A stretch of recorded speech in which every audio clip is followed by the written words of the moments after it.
நமச்சிவாய வாழ்க, நாதன் தாழ் வாழ்க, இமை பொழுதும் என் நெஞ்சில் நீங்காதான் தாழ் வாழ்க. அருள்மிகு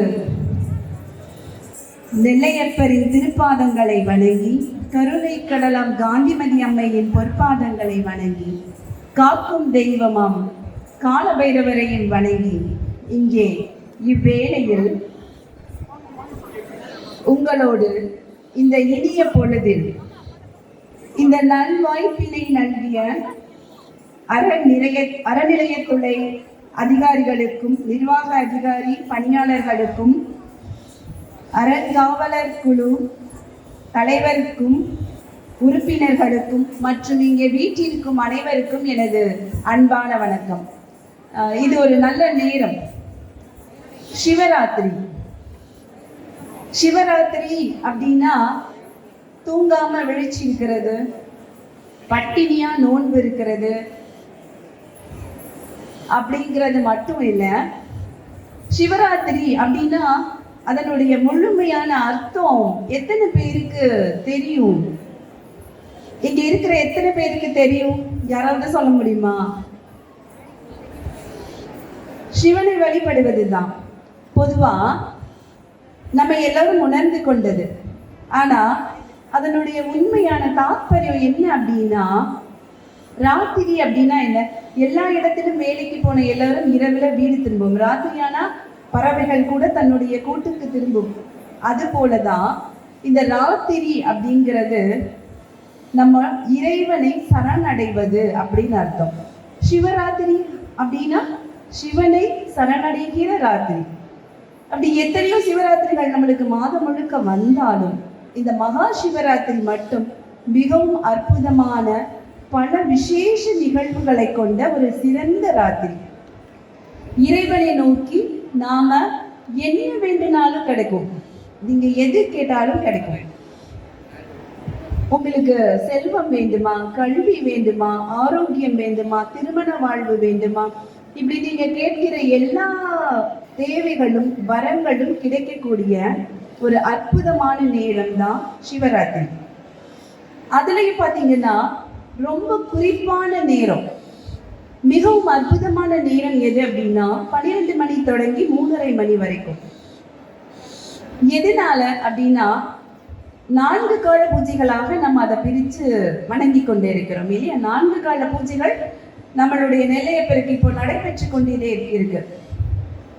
அப்போ அந்த 4 கால பூஜைகளை யாரு செய்யறவங்க அப்படின்னா, முதல் கால பூஜையை படைப்பு கடவுளான பிரம்மதேவி அவர் செய்கிறார். 2வது காக்கும் தெய்வமான விஷ்ணு. இப்ப நம்ம இங்க இருக்கோமே, இந்த 3வது கால நேரத்துல அம்பிகையே அந்த ஈசனை வழிபடுகிற ஒரு அற்புதமான நேரம். நல்லா பாருங்க, எல்லாருக்காகவும் தான் அம்பிகை இந்த விரதம் இருந்து பிரளய காலத்துல உயிர்கள் உயிர்விக்க வேண்டி அம்பிகை மேற்கொண்ட விரதம் தான் சிவராத்திரி விரதம். அதுவும் இந்த 3வது கால பூஜை ரொம்ப சிறப்புக்குரியது. அப்படி இந்த சிறப்பான காலத்துல நாம இங்க இணைந்து சிவனை பற்றிய பெருமைகளை கேட்பது அப்படிங்கிறது ரொம்ப புண்ணியமான விஷயம்.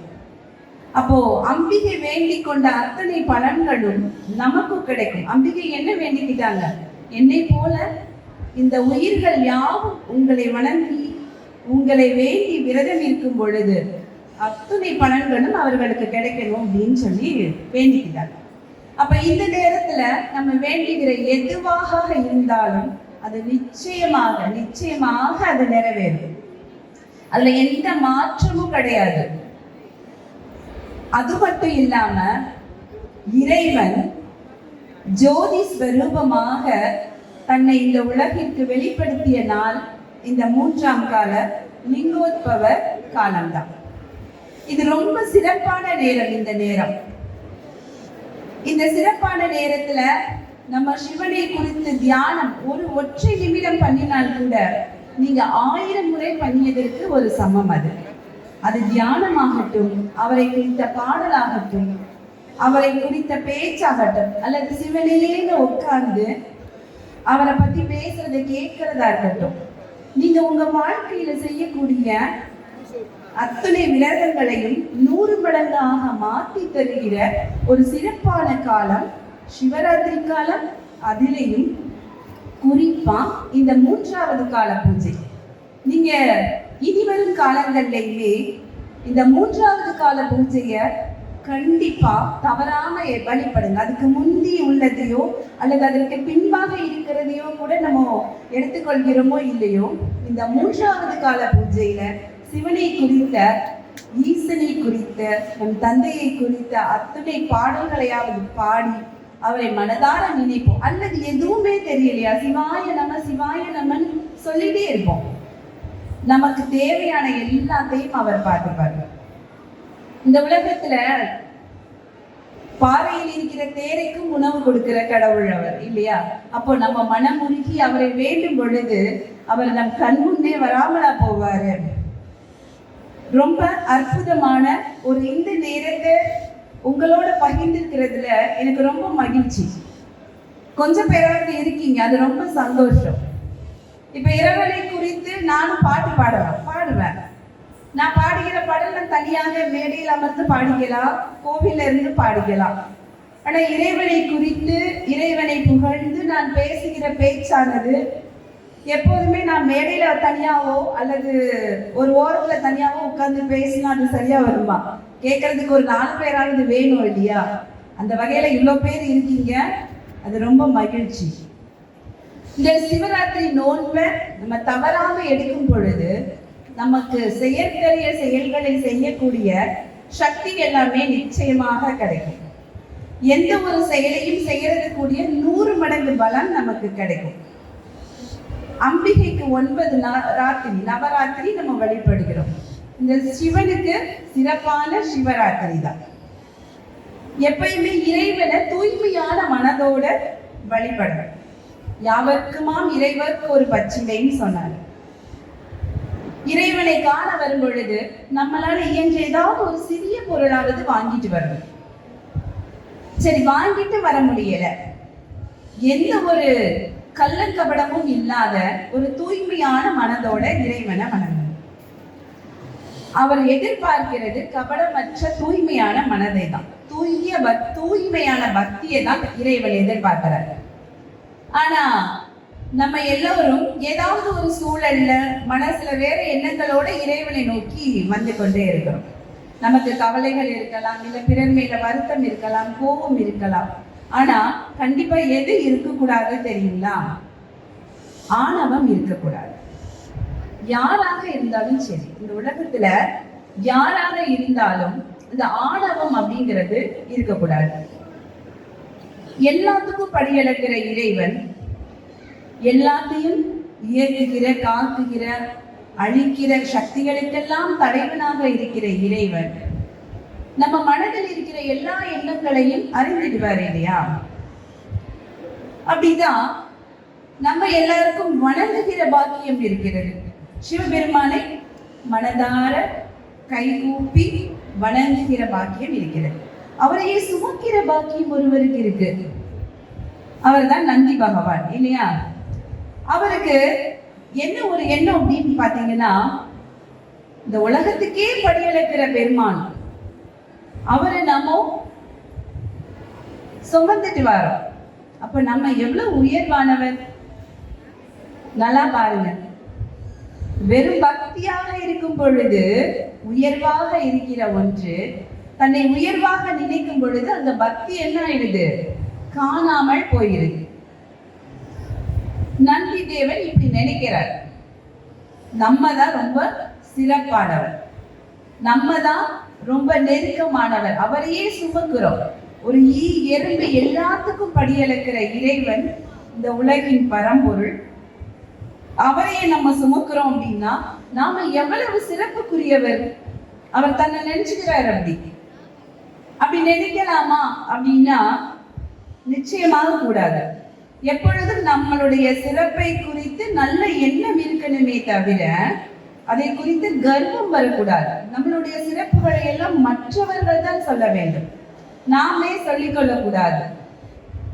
மற்றவர்கள் சொல்கிற நம்மளுடைய தவறுகளை திருத்திக் கொள்ள வேண்டும். ஆனால் நம்மை குறித்து கூறுகிற அந்த பெருமையான விஷயங்களை எப்போதும் தலைக்கு கொண்டு போக கூடாதுன்னு சொல்லுவாங்க. அப்ப தலை கொஞ்சம் பாரம் ஆயிடும். அதான் சொல்லுவாங்க, தலைக்கணம் இருக்கு அப்படின்ட்டு. அந்த மாதிரியான கொஞ்சம் தலை கனமாகி போன நேரம் யாருக்கு? நந்தி தேவருக்கு. எல்லாவற்றையும் அறிந்த ஈசனுக்கு இது தெரியாதா? அந்த நந்தியின் மேல அமர்ந்து இந்த பிரபஞ்சம் முழுக்கவே வரக்கூடிய அவர், இந்த எண்ணம் அவருக்குள்ள வந்த உடனே ஒண்ணு செய்யறாரு. என்ன செய்யறாரு அப்படின்னா, தன் தலையில் இருந்து ஒரே ஒரு முடியை மட்டும் எடுத்து நந்தி மேல வச்சுட்டு இவர் காணாமல் போயிட்டார். இவ்வளவு நேரம் இந்த உலகை காக்கிற அந்த பரம்பொருள் எம்பெருமானை சுமந்துகிட்டு இருக்கும் பொழுது ஏதோ பறப்பது போல இருந்த அந்த நந்தி தேவனுக்கு ஏதோ மலையை தூக்கி வச்ச மாதிரி ஒரு பாரம், தாங்கவே முடியல, அசைய கூட முடியல. இப்ப அவருக்கு தெரிஞ்சிருச்சு தன் முதுகு மேல இருக்கிறது எம்பெருமானுடைய ஒரு ஒற்றை தலைமுடி மட்டும் இருக்கு. அதுதான் இவ்வளவு மலையளவு பாரத்தை தனக்கு தருது. இப்ப அவருக்கு தன்னுடைய தவறு புரிஞ்சிருச்சு. எப்போ ஆணவம் உள்ளே வருகிறதோ அப்போ இறை சக்தி வெளியே போகிறது அப்படிங்கிறத அவர் உணர்ந்துட்டார். இப்ப இவருக்கு கண்ணீர் பெருகி வழிகிறது. எம்பெருமானை பார்த்து அப்படியே பாவம் போல பார்க்கிறார். தன்னை மன்னிக்கணுங்கிறத தன்னுடைய பார்வையால கெஞ்சுறார். எல்லாவற்றையும் புரிந்து கொள்கிற எம்பெருமான் இதையும் புரிஞ்சு கொள்வார் இல்லையா? இப்ப சொல்றார், எவன் ஒருவர் பக்தியை தாண்டி எப்ப பக்தி வந்துருச்சோ நமக்குள்ள நம்மளுடைய அந்த சுய வெறுப்பு இதுகளை எல்லாம் கொஞ்சம் கொஞ்சமா அப்படியே தள்ளி வைக்கணும் இல்லையா? ஆணவம், கோபம், மற்றவர்கள் மேல இருக்கக்கூடிய வெறுப்பு, இது எல்லாத்தையுமே அப்படியே தவிர்க்க ஆரம்பிச்சிருது. ஆனா நமக்குள்ள அந்த ஆணவம் வரக்கூடாது. அப்போ உனக்குள்ள இந்த ஆணவம் வந்ததினால தான் நான் உனக்கு இந்த மாதிரி செஞ்சேன் அப்படின்னு சொல்லிட்டு திரும்ப அவர் தன்னுடைய வழக்கமான அந்த பயணத்தை அவர் மேலேயே ஏறி அவருக்கு அந்த திருப்பி நல்ல பாக்கியத்தை கொடுத்து தன்னை சுமக்கிற பாக்கியத்தை கொடுத்துட்டு அவர் அது மேலே ஏறுவார். அப்போ எப்போ நமக்கு ஆணவம் வருதோ நமக்குள்ள இருக்கக்கூடிய அந்த இறை பக்தியும் இறை சக்தியும் கூட நம்மை விட்டு விலகி செல்லும். நான் உயர்ந்தவன் அப்படிங்கிற எண்ணம் நமக்குள்ள எப்போதும் இருக்கக்கூடாது. நாம் இறைவனுக்கு அடியவராக எப்போதுமே வாழ வேண்டும். சரி, இதெல்லாம் நம்ம எல்லோராலும் பின்பற்ற முடியுமா? இதை நம்ம தொடர்ந்து செஞ்சுக்கிட்டே இருப்போமா அப்படின்னா, எப்பெல்லாம் முடியுதோ இல்லையோ இறைவனைக்கான கோவிலுக்கு வரும் பொழுது நம்மளுடைய மனதை தூய்மையாக வச்சுக்கணும். நல்லா பாருங்க, நம்மளுடைய உடலின் அமைப்பு போலதான் திருக்கோவிலை கட்டியிருப்பாங்க. நீங்க எல்லா கோவிலை எடுத்துக்கிட்டீங்கன்னாலும் புராதன கோயில்கள், அதாவது பழைய கோவில்களை எடுத்துக்கிட்டீங்கன்னா எல்லா கோவில்களும் நம்மளுடைய உடல் அமைப்பு போலதான். என்சான் உடம்புக்கு தலையே பிரதானம் சொல்வாங்க. அப்படி திருக்கோவிலினுடைய தலையாக இருப்பது எது அப்படின்னா கருவறை, கடவுள் வீற்றிருக்கக்கூடிய கருவறை. அப்போ கொடிமரம் வச்சிருக்காங்க இல்லையா? எதற்காக அந்த கொடிமரம்? நம்ம பெரிய ஆலயங்களுக்கு செல்லும் போது கொடிமரத்தை எல்லாரும் வணங்கிட்டு போவோம். அப்படிதான் நம்ம வணங்கிட்டு தானே போவோம். முதல்ல கடவுளை தரிசிப்பதற்கு முன்னாடி கொடிமரத்தை வணங்குவோம். வாசலுக்குள்ள நுழையும் போது வாசல் படியை தொட்டு நம்ம தலைகளை வச்சுப்போம். அப்பவே இந்த பாசிட்டிவான அந்த அதிர்வலைகள் நமக்குள்ள வர ஆரம்பிச்சு. நமக்குள்ள இருக்கிற இந்த ஆணவம், அகங்காரம், இதை எல்லாத்தையுமே அந்த கொடிமரத்தை கிட்ட விட்டுறணும். எல்லா எண்ணங்களையும் விட்டுட்டு கொடிமரத்தை தொட்டு சாஷ்டாங்கமாக வணங்கணும்னு சொல்லுவாங்க. அதாவது கீழே விழுந்து வணங்கி கொடிமரத்தை தொட்டு வணங்கிக்கிட்டு நம்மளுடைய மனதில் இருக்கிற எல்லாவற்றையும் அங்கேயே விட்டுட்டு இறைவனை பற்றிய சிந்தனையோடே தான் நம்ம உள்ள இறைவனை காண செல்லணும். அதற்காகத்தான் கொடிமர வழிபாடு. இது கண்டிப்பா ஒவ்வொருத்தரும் பண்ணணும். இதுக்கு முன்னாடி நம்ம இது தெரிஞ்சிருந்ததோ இல்லையோ, ஆனா இனி ஒவ்வொரு முறை நம்ம கோயிலுக்கு செல்லும் பொழுதும் அந்த கொடிமர வணக்கத்தை நிச்சயமாக செய்யணும். இப்படி தன்னை காண வருகிற பக்தர்களுக்கு ஒவ்வொரு படிநிலையாக இறைவன் அமைத்து தந்திருப்பதுதான் இந்த கோவில். அப்ப எல்லா விஷயங்களுக்கு பின்னாடியும் இந்த இறை சக்தியினுடைய தாற்பயம் இருந்து கொண்டேதான் இருக்கு. அப்புறம் இன்னைக்கு அந்த பூஜையில ரொம்ப சிறப்பானது எதுன்னு பாத்தீங்கன்னா வில்வ இலை. நம்ம சாதாரணமாக இங்க கோவிலுக்கு வரும் பொழுது, மற்ற நாட்களில், சாதாரண நாட்களில் கோவிலுக்கு வரும் பொழுது கூட நம்ம இறைவனுக்கு வில்வ இலை வாங்கி கொடுப்போம். ஆனா இன்னைக்கு வாங்கி கொடுக்கிற அந்த வில்வ இலை அப்படிங்கிறது நீங்க ஒரு வருடம் முழுக்க வாங்கி கொடுத்த பூஜைக்கான சமம். நீங்க ஒரே ஒரு இலையால அர்ச்சித்தால் கூட அது 100 இலைக்கு சமமான பலனை தரக்கூடிய அற்புதமான நேரம் தான் இந்த சிவராத்திரி. நம்ம வில்வ இலைய பார்த்திருப்போம் இல்லையா? 3 இலைகளாக இருக்கும். அதனுடைய அர்த்தமும் பார்த்தீங்கன்னா ரொம்ப அலாதியானது. எப்படி படைத்தல், காத்தல், அழித்தல் செய்கிற மும்மூர்த்திகள் இருக்கிறார்களோ அதே போல இச்சா, கிரியா, ஞானம், இந்த 3 வகை சக்திகள் இருக்கிறதோ அதே போல நமக்குள்ள இருக்கக்கூடிய நாம விளக்க வேண்டிய ஆணவம், கண்மம், மாயை, இப்படி எல்லாமே 3 இருக்கக்கூடிய இந்த விஷயங்களை தொடர்பு படுத்தி தான் இந்த வில்வ இலை இருக்கு. ஸோ அது மட்டும் இல்லாம இந்த வில்வ இலை அப்படிங்கிறது ரொம்ப குளிர்ச்சியான ஒரு விஷயம். இறைவன் எப்படி இருப்பாருன்னா நெருப்பு பிரவாகம் போல இருப்பார். அது எப்படி, அதுவும் குறிப்பா இன்னைக்கு தன்னுடைய சுய ரூபத்தை இந்த உலகத்துக்கு உணர்த்திய நாள். அதுவும் யாருக்கிட்ட? குறிப்பா பிரம்மா கிட்டையும் விஷ்ணு கிட்டையும். அவங்க 2 பேருக்குள்ள தான் சிவனை கண்டு கொள்ள போவதாக ஒரு போட்டி வந்தது.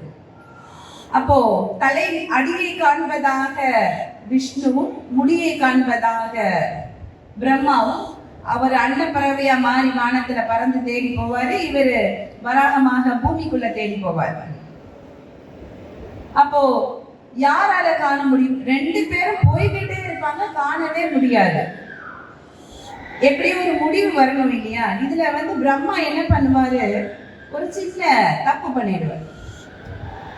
இந்த தாழம்பூ சிவனுடைய முடியை கண்டதாக ஒரு பொய் சொல்லிடுவார். இப்ப அதே போல தாழம்பூ இந்த மாதிரி சிவனுடைய முடியை கண்டு விட்டதாக ஒரு பொய் சொல்லிடும். அப்போ அன்றிலிருந்து தான் இந்த தாழம்பூ விளக்கப்பட்டிருக்கு. சிவபெருமானுடைய பூஜையில எடுத்துக்கொள்ள மாட்டாங்க. ஏன்னா அது ஒரு பொய் கூறியதுனால அது பூஜைக்கு உகந்ததாக கிடையாது அப்படின்னு தவிர்த்து வச்சிருக்காங்க. ஆக இந்த மாதிரி ஒரு பொய் கூறி இந்த ஒரு நிகழ்வு நடக்கும் பொழுது கோபம் வந்ததுனால அவர் என்ன பண்றாரு, நெருப்பு பிழம்பாக, ஜோதி வடிவமாக, ஆதியும் அந்தமும் மற்ற பெருஞ்சோதியாக அவர் இந்த உலகிற்கு லிங்கோத்பவராக தன்னை காட்சி தருகிறார். அந்த காட்சி தந்த அற்புத நாள் இந்த மகா சிவராத்திரி. அதே போல இந்த உலகத்துல நம்ம ஆணும் பெண்ணும் சமம் அப்படின்னு சொல்ற பெண்கள் ஆகட்டும், இல்ல பெண்களுக்கு நான் சம உரிமை கொடுத்திருக்கேன், எல்லா உரிமையும் என்னுடைய மனைவிக்கு உண்டு, என்னுடைய பெண் பிள்ளைக்கு உண்டு இப்படின்னு சொல்கிற ஆண்களாக இருக்கட்டும், அவர்கள் எல்லாம் கொடுத்தார்களா இல்லையா அப்படிங்கிறது அவங்கவுங்க வீட்டுக்கு போய் பார்த்தாதான் தெரியும். ஆனா அப்படி தன்னுடைய செயலால செய்து காண்பித்தவர் ஈசன் தான். தன்னுடைய ஒரு பாகத்தையே உமையவளுக்காக கொடுத்தவர், தன்னுடைய இடபாகத்தை உமையவளுக்கு கொடுத்து உமையொரு பாகனாக காட்சி தருபவர். அப்படி காட்சி தந்த அற்புதமான நாளும் இன்னைக்கு தான். இதே மகா சிவராத்திரி. இன்னும் சிலரும் சொல்லுவார்கள் என்ன அப்படின்னா, சிவனுக்கும் பார்வதிக்கும் திருமணம் நடந்த நாளாகவும் சில ஆலயங்களில் அந்த நிகழ்வும் நடந்து கொண்டிருக்கு. இப்படி பல அற்புதங்களை தனக்குள்ள வச்சிருக்கு இந்த சிவராத்திரி. அதே போல பாத்தீங்கன்னா இந்த கொடிமரம் பத்தி சொன்னேன் இல்லையா? இந்த கொடிமரம் நம்மளுடைய முதுகு தண்டு போல, நம்மளுடைய முதுகில் எத்தனை முதுகெலும்புகள் இருக்கிறதோ அது போலவே தான் கொடிமரத்தில் அத்தனை வளையங்கள் இருக்கும். நம்மளுடைய முதுகு எவ்வளவு நம்மளை உயர்த்தி நிமிர்த்தி இருக்கிறதோ அதே போல ஒரு கோவிலுக்கான ஒரு சிறப்பானதாக அந்த கொடிமரமும் இருக்கும்.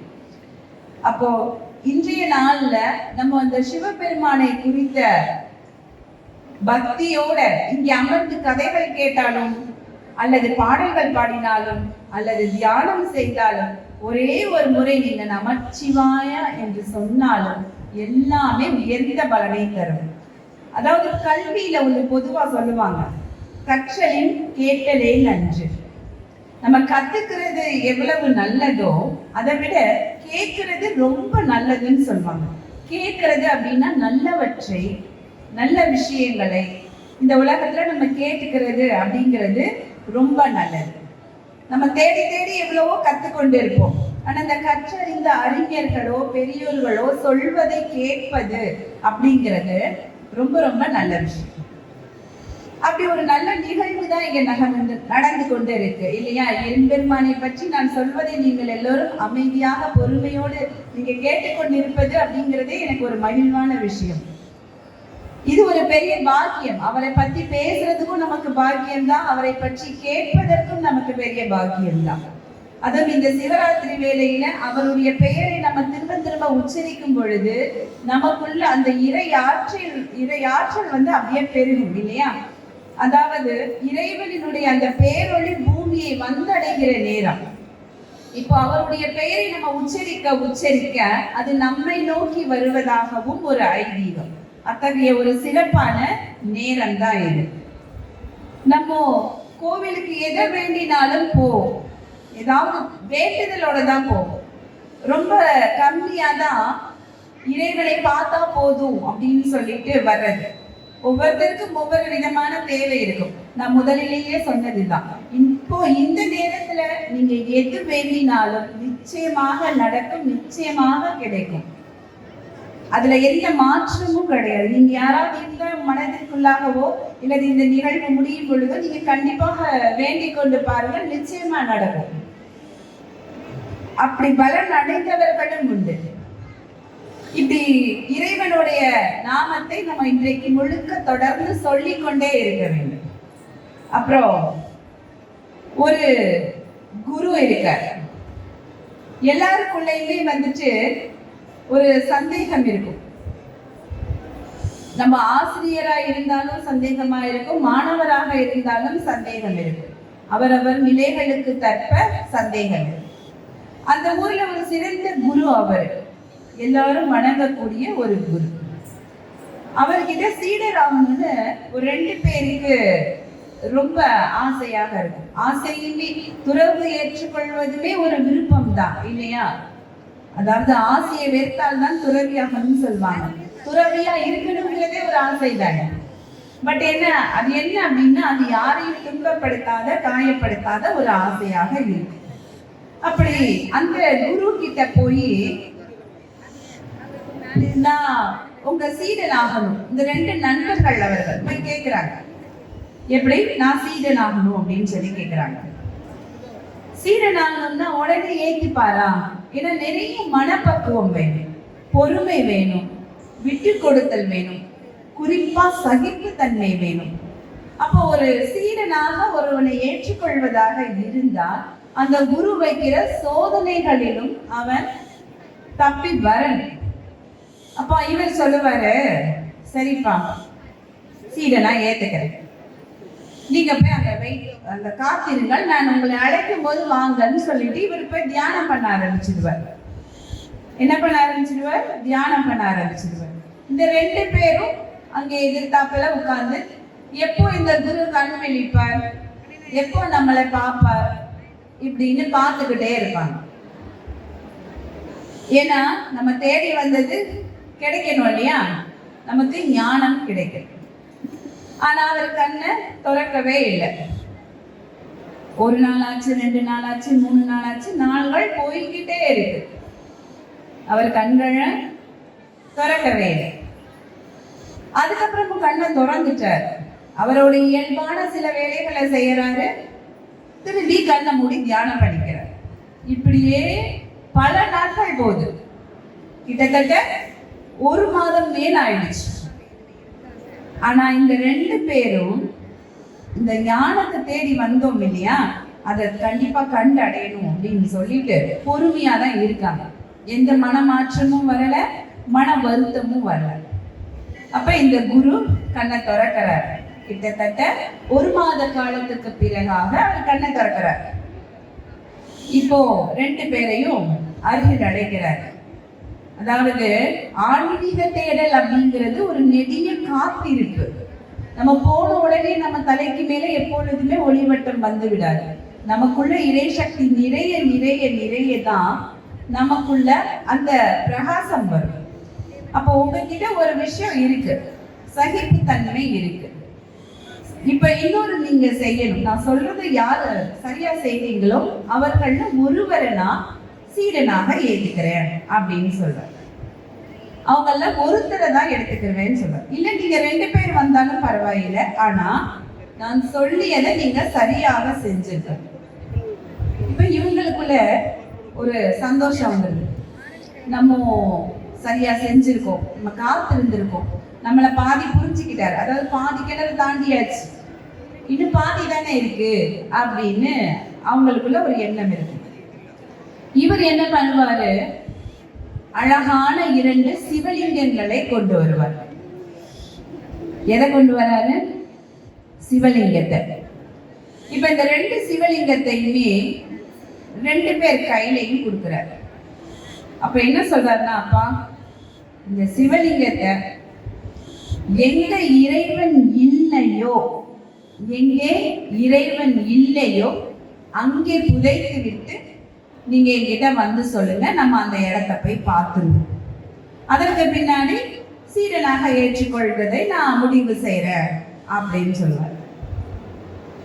இது என்ன பெரிய விஷயம்? ஒரு சிவலிங்கத்தை மறைவா ஒரு இடத்துல புதைச்சு வைக்கிறது, இவ்வளவுதானே.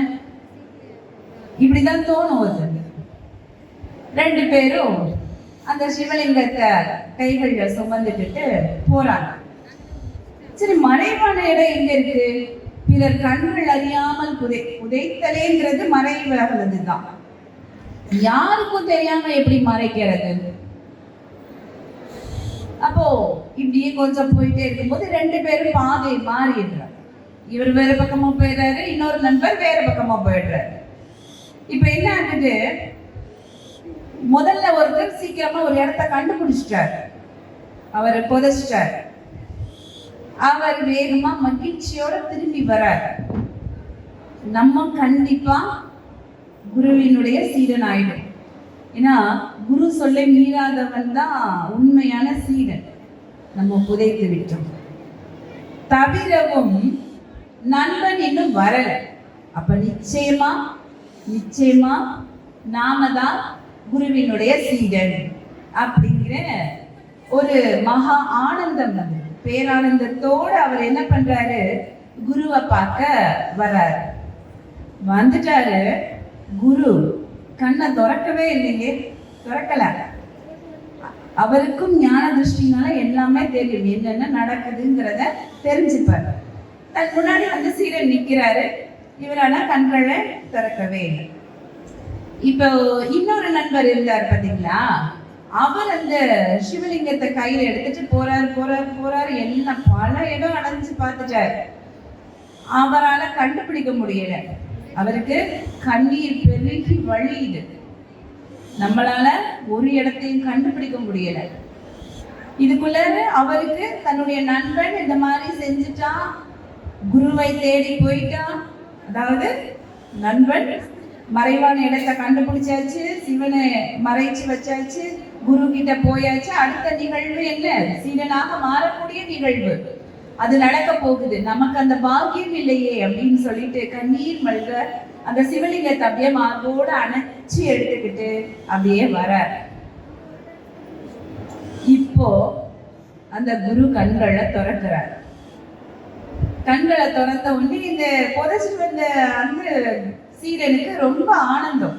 குருவே, நான் கண்டுபிடிச்சிட்டேன் இறைவன் இல்லாத இடத்தை, நான் புதைச்சு வச்சிட்டேன் அப்படின்னு சொல்லும் பொழுது இவர் அப்படியே அமைதியா பார்க்கிறார். யாரு? இந்த புதைக்காதவர். கண்ணீர் மட்டும் வழிஞ்சு பெருகுது. குருவே, என்னை மன்னிக்கணும், நான் இந்த செயலை செய்ய தகுதியற்றவர். ஏன்னா நான் எல்லா இடமும் தேடி பார்த்தேன், எல்லா இடமும் தேடி பார்த்தேன். இறைவன் நீக்கமர நிறைந்திருக்கிறார். எல்லா இடத்துலையும் இறைவன் இருக்கிறார். பூமிக்குள்ள பார்த்த இறைவன் இருக்கிறார், தண்ணிக்குள்ள பார்த்த இறைவன் இருக்கிறார், மரப்பொந்துல பார்த்தேன். எல்லா இடமும் பாறைக்கும் தேரைக்கும் உணவளிக்கிற இறைவன் நீக்கமர எல்லா இடத்துலயும் இருக்கிறாரு, என்னால கண்டே பிடிக்க முடியல அப்படின்னு சொல்றாரு. இப்போ அந்த சிவலிங்கத்தை அணைச்சிட்டு இருக்கிற அந்த சீடனை குரு அப்படியே அணைச்சுக்கிறார்.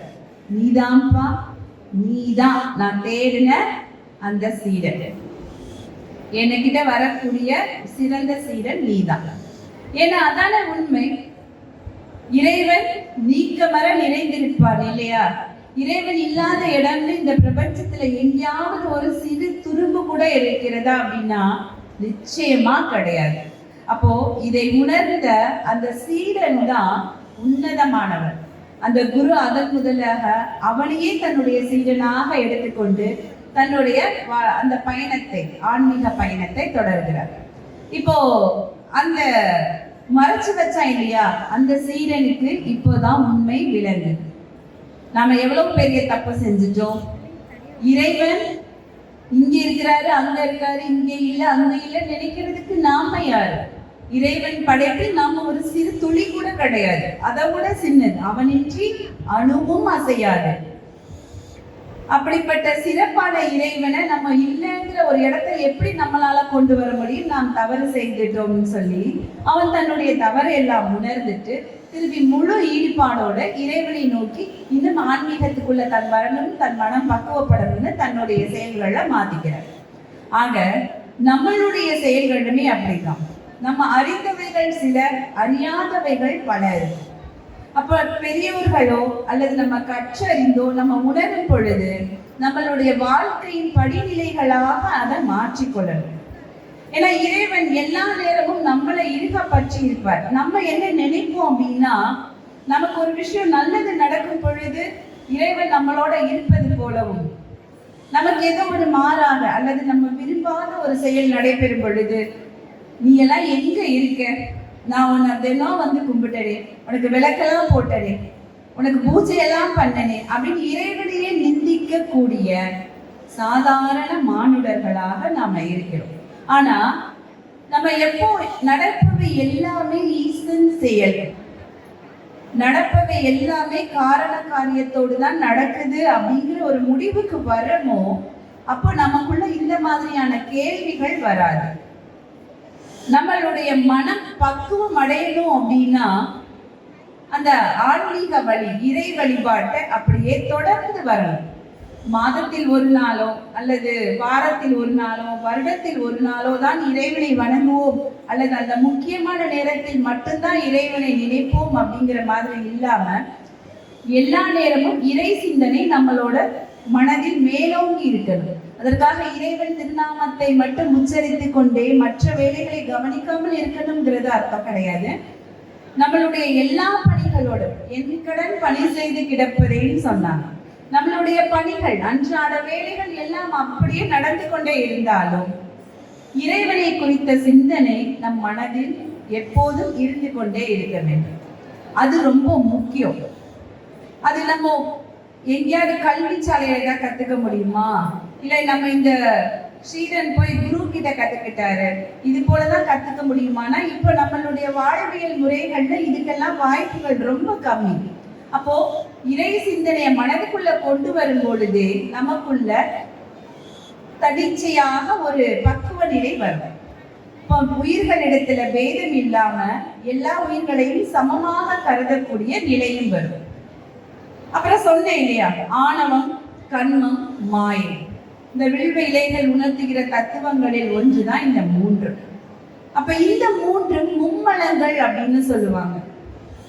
நம்ம உடலில் இருந்து வெளிப்படுகிற இயற்கையான அந்த வெளியேற்றக்கூடிய நம்ம மலங்களை, சிறுநீர், வியர்வை மலங்கள், இது உடலில் வெளிப்படையாக நம்ம அகற்றுகிற ஒன்று. ஆனால் நம் மனதிற்குள் இருக்கிற மும்மலம் எது அப்படின்னா ஆணவம், கண்மம், மாயை. ஆணவத்துக்கு நான் ஒரு சிறந்த எடுத்துக்காட்ட சொன்னேன் இல்லையா, நந்தி தேவி இறைவனையே சுமப்பவராக இருந்தாலும் எந்த ஆணவமும் கொல்லக்கூடாது. அதே போலதான் மாயை. மாயை அப்படிங்கிறது நம்ம ஒரு செயலை நினைப்போம், அது அப்படி இருப்பதாக நாமவே உருவாக்கி கற்பனையை வளர்த்துக் கொள்வோம். ஆனா அது அப்படி இருக்கா அப்படின்னா நிச்சயமா இல்லை. நமக்குள் தோன்றுகிற ஆசைகள் தான் அந்த மாயை.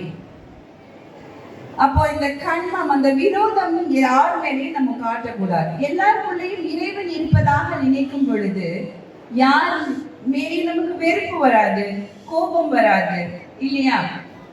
அப்போ அந்த ஒரு தன்மையை நமக்குள்ள வளர்த்து கொள்ள அங்கே இறை சக்தி மேலோங்குகிறது.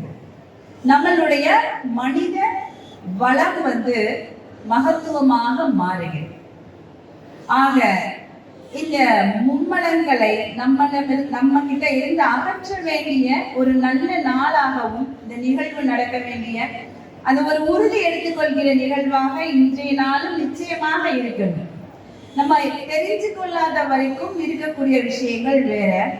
எப்பொழுது எது சரி எது தவறுன்னு நமக்கு அந்த பகுத்தறிகிற நிலை வருகிறதோ அப்போ நிச்சயமாக அதை நம்ம ஏற்றுக்கொள்ளணும். அது யார் சொல்லி தந்தாலும் தான். அது ஒரு பெரிய அறிஞராக தான் இருக்கணும், நிறைய பட்டம் பெற்றவர்களாக இருக்கணும்னு அர்த்தம் இல்லை. இதுக்கு ஒரு சின்ன விஷயம் சொல்ல என்ன அப்படின்னா, இப்பவும் ஒரு குரு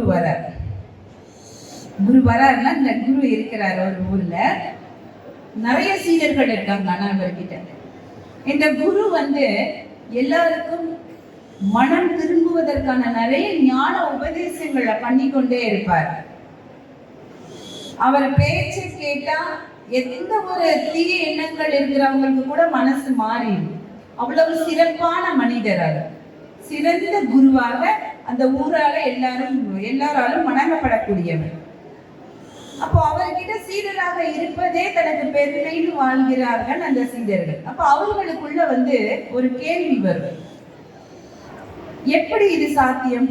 நம்மளுடைய குரு மட்டும் எப்படி இவ்வளவு நல்லவராக இருக்காரு? சிலருக்கு கோபம் அதிகமா வரும், சிலர் வார்த்தைகள் அதிகமா பேசுவாங்க, சில பேர் மௌனமா இருப்பாங்க. இது இவர் மாத்திரம் எது சரியோ எது நல்லதோ அதை மட்டுமே செய்யறாரு, இவருக்கு மட்டும் எப்படி இவ்வளவு ஞானம் அப்படின்னு இவங்களுக்குள்ள ஒரு கேள்வி. அதுல ஒரு துடுக்கான சீடன் அந்த கேள்வியை கேட்பார், குருவே, நாங்க கேட்கறத நீங்க தப்பா எடுத்துக்க கூடாது, உங்களுக்கு மட்டும் எப்படி இவ்வளவு ஞானம் கிடைச்சது அப்படின்னு. அப்போ குருக்கு சிரிப்பு வரும், மென்மையா சிரிச்சுட்டு சொல்லுவார், எண்ணற்ற மக்கள் இருக்காங்க, எத்தனையோ பேர்கிட்ட. அதாவது நம்ம வாழ்க்கையில சந்திக்கிற ஒவ்வொருத்தரும் நமக்கு ஏதாவது ஒரு பாடத்தை கத்து தந்துட்டு தான் போவாங்க. பாடத்தை கற்றுத்தராம யாரும் போக மாட்டாங்க. கண்டிப்பா நம்ம மறக்க முடியாத அளவு ஏதாவது ஒண்ணு, அது நல்லதாகவோ அல்லது தீயதாகவோ இல்ல வருந்தத்தக்கதாகவோ ஏதாவது ஒரு பாடத்தை கற்று தந்துட்டு தான் போவாங்க. அந்த மாதிரி எண்ணற்ற மக்களை நான் சந்திச்சிருக்கேன். அதுல குறிப்பா சொல்லணும்னா ஒரு 3 பேர் தானா? இந்த சீடருக்கு ஆச்சரியமா இருக்கு, 3 பேர் தானா? உடனே குருவே, வெறும் 3 பேரிடம் மட்டுமா நீங்கள்? இல்லையப்பா, எண்ணற்ற மக்கள், ஆனால் நான் மிகவும் மதிப்பது இந்த 3 பேர். அப்ப இந்த சீடர்களுக்கு அது ரொம்ப ஆவலா இருக்கும், அது யார் அப்படின்னு தெரிஞ்சுக்கணும். நம்ம குருவே சிறப்பானவர், நம்ம குருவை மாத்திர அந்த சக்தியா இருக்கவங்க யார் அந்த 3 பேர் அப்படின்னு சொல்லிட்டு இவங்களுக்கு ஆச்சரியத்தோட கேட்பாங்க. அப்ப சொல்லுவாரு, முதலில் ஒரு நாய். ஆச்சரியமா இருக்கு, என்னது நாயா? எப்படி குருவே அப்படின்னு கேட்டா, நான் ஒரு முறை காட்டின் வழியா பயணிச்சுட்டு இருக்கேன், ரொம்ப தாகமா இருக்கு.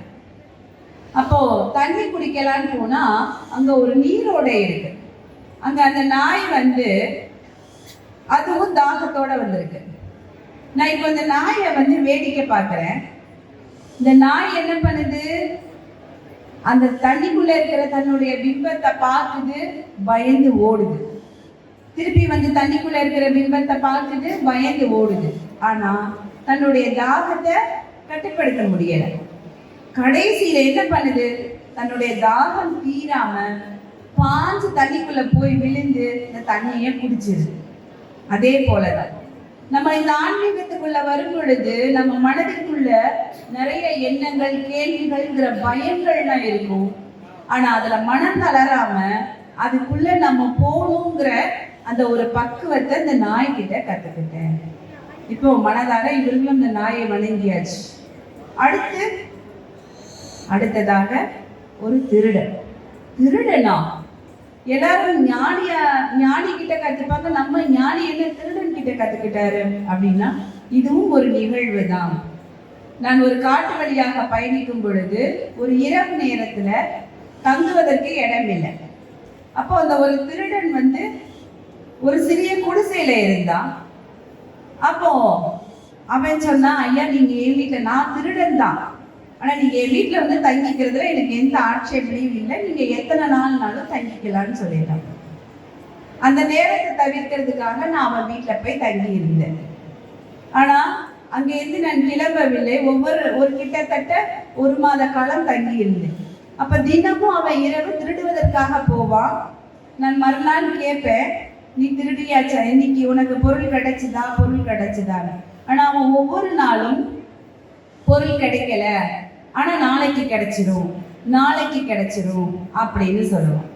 அப்போ அந்த திருடனுக்கே அது தவறுன்னு தெரியும், தான் செய்கிற தொழில் தவறுன்னு தெரியும் பொழுது கூட அதுல மனம் தளராத அந்த நிலை என்ன அவன் பால ஈர்த்துச்சு.